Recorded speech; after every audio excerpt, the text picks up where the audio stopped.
ধানের বিচুলি, এই বিচুলি বা খড়, এটা হচ্ছে খুব নরম, খুব সফট।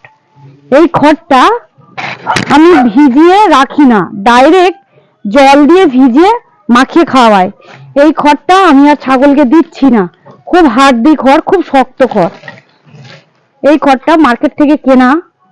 এই খড়টা বন্ধুরা দেখুন আমি কতটা খড় দিলাম। দেখলাম 1 গামলা দিলাম, এই গামলা ভর্তি 1 গামলা, আবার ফের এই খড় তুললাম।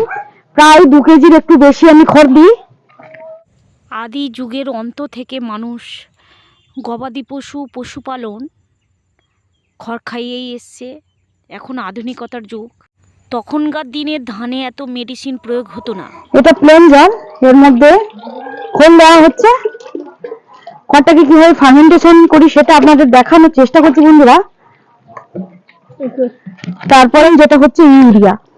এই ইউরিয়া 2 কেজিতে কতটা পরিমাণ নিতে হয় এটা আমার মাপা রয়েছে। এটা প্রায় 70 থেকে 80 গ্রাম ইউরিয়া, এটা প্রায় 100 গ্রামের কাছে আছে। প্রায় আমি 70 থেকে 80 গ্রাম দিই 2 কেজির একটু খড়ে। এই